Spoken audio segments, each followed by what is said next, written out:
Okay, let's unpack this.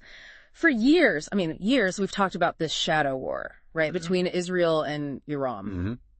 Covert stuff, proxies. Exactly. Covert operations, proxy battles, things happening sort of quietly behind the scenes. Yeah. But as of June 17th, 2025, well, that shadow war seems pretty much over. It really does. We are now watching a direct, open military confrontation. It's truly unprecedented. Absolutely unprecedented. The speed of it, too. The intensity, the scale, it's just a dramatic and, frankly, a really unsettling shift, isn't it? It truly is. And, one particularly striking thing here is how quickly it escalated from that sort of simmering below the surface conflict to boom, direct exchange of fire. Right. So our purpose with this deep dive today is really to synthesize the very latest, what's happening right now. Okay. And then analyze the immediate costs, human, economic, both sides. Yeah, the fallout. Exactly. Explore the global reactions too. What are leaders saying? What are markets doing? And then try to look ahead. What are the experts predicting? What happens next? Because understanding why this escalation is so significant, well, that's absolutely key for anyone trying to,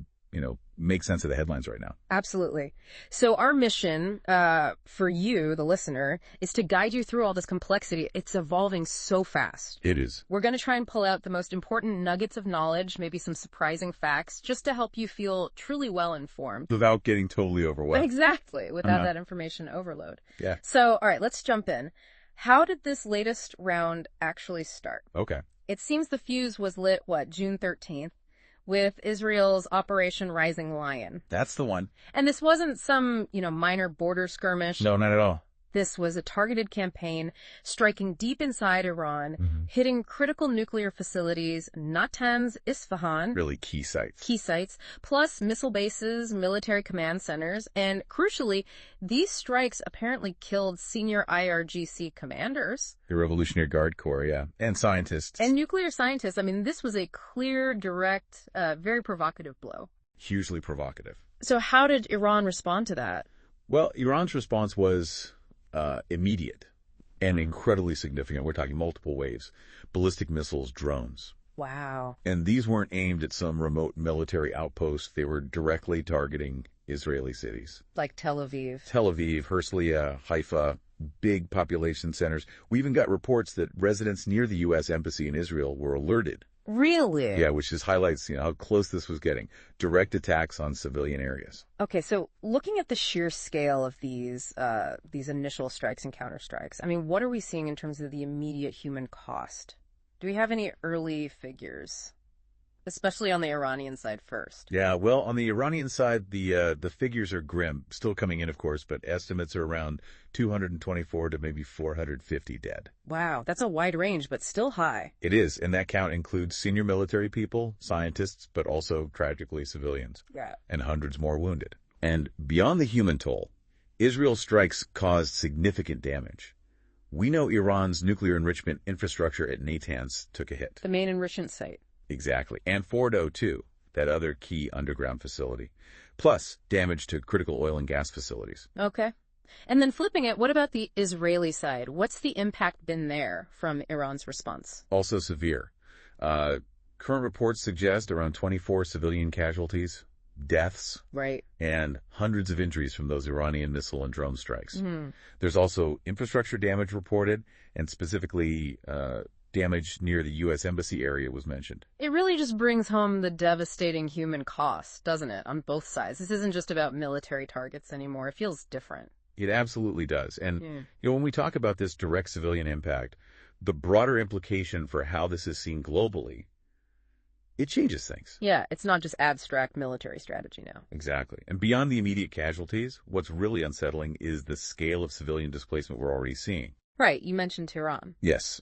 Israel urged, I think, the evacuation of up to 330,000 residents from central and northern Tehran. 330,000, that's huge. It's massive. And people are calling it the 2025 Iranian exodus. It's already underway. Lots of foreign nationals leaving, too. Including Indians, I read. Yes, a significant number of Indians, among others, evacuating the region. It just highlights this isn't contained to military sites at all. No, definitely not. So, inevitably, the global community gets drawn in, particularly the U.S. Always a key player. Right. President Trump has been very vocal, urging Tehran evacuations, calling for a real end to Iran's nuclear ambitions. Strong language. Very strong. He even cut short the G7 summit, didn't he, to push for decisive action? He did. Shows the urgency. Now, the U.S. hasn't directly joined the strikes, right? Correct. No direct participation in strikes reported. But they have boosted their military presence nearby. Assets moved into the region. Right. Beefing up defenses. Exactly. And there are reports they might send envoys. Trying to open diplomatic channels, perhaps? Okay, but you have this contrast. G7 leaders advising de-escalation. The usual calls for calm. But on the ground, we're not really seeing immediate signs of that from the leaders involved, are we? Does that G7 advice actually carry weight right now? Or is it, almost a formality given the momentum? That's a really critical question. I mean, if we connect this to the bigger picture, the international reactions definitely show the immediate global ripple effect. For sure. So yes, G7 leaders are advising de-escalation, but there are these widespread, very real concerns, especially over global oil supplies. Strait of Hormuz. Exactly, that critical choke point. Any disruption there. It's huge economic impact. Huge. Yeah. And the UN, other diplomats, they're all voicing fears of this spilling over into a much broader Middle East conflict. So the advice is there, yes, but the on-the-ground reality is still pointed towards escalation, it seems. And that economic impact, it's not theoretical, is it? Oil prices have already surged. Oh, yeah. Immediate, just on the fear of supply disruption. If Hormuz or other Gulf shipping gets threatened, well, the world runs on that oil. Any hint of disruption sends shockwaves, right? Absolutely. Instant jitters in the global markets. Yeah. And, another really key dimension to this whole escalation is the shift in dynamics with proxies. Right. The shadow war players. Exactly. For years, the conflict was largely fought indirectly through groups like Hezbollah in Lebanon, Hamas in Gaza, the Houthis in Yemen. All seen as backed by Iran to varying degrees. Correct. That was the so-called shadow warfare. Now, it's direct state-on-state confrontation. Israel versus Iran. And that changes everything. It fundamentally changes the rules of engagement. And it naturally raises warnings about expanded regional involvement. It might not stay just between those two. Which leads to, I guess, the most chilling warnings, the ones coming from global security analysts. It's not just about the immediate fighting, is it? It's about nuclear escalation. That's the ultimate fear, yes. Experts are cautioning that, Israel striking facilities like Natanz might aim to degrade Iran's nuclear program now. Setting it back temporarily. Right. But paradoxically, that very act might just accelerate Iran's push for a bomb in the longer run. Making them more determined. Exactly. Less about the next attack, more about long-term deterrence and security for them. That's a potential game changer, wouldn't you say? It absolutely is. It raises the stakes to an entirely new level. Okay, so with all this unfolding, where does it go from here? What happens next? Well, the fighting could realistically continue for days, maybe even weeks. It's hard to say for sure. Because Iran still has capability. Oh, yes. Iran still possesses significant missile and drone arsenals. They can sustain attacks. And Israel, for its part, has clearly stated its commitment. They want to degrade Iran's nuclear capability. So neither side seems ready to just back down immediately. Well, it look like it. Not right now. Okay, what about diplomacy? Is there any sign of an off-ramp? Well, Tehran has sort of signaled. Yeah. Maybe. They might be open to talks if hostilities halt first. But conditional offer. Very conditional. But that olive branch, well, it doesn't seem like it's being grasped at the moment. Leaders like Netanyahu in Israel, President Trump, Israel's defense chiefs, they're not showing immediate signs of stepping back. The resolve seems pretty firm on that side, for now at least. Seems that way.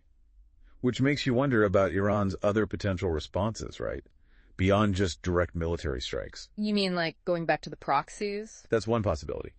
Engaging via regional proxies, like maybe inciting the Houthis to attack shipping again, or Hezbollah. Or cyber. Or cyber attacks. Okay. That's a big one. There are already reports, unconfirmed but circulating, that Israel's banking sector might have been breached. Really? And so that digital front is definitely active and could easily expand. It's another way... The paradox again. Exactly. This very action, designed to stop them, might paradoxically intensify Iran's nuclear push down the road. It could galvanize them, make them even more determined to get that capability, seeing it as essential for survival. So short-term win, maybe, but long-term? Long-term, potentially a more dangerous situation. Ultimately, what we seem to be looking at here is a dramatic, maybe even profound, reshaping of the strategic dynamics across the entire Middle East. It's not just about Israel and Iran anymore. No. the region and honestly the world may look very different after this direct confrontation plays out. It feels like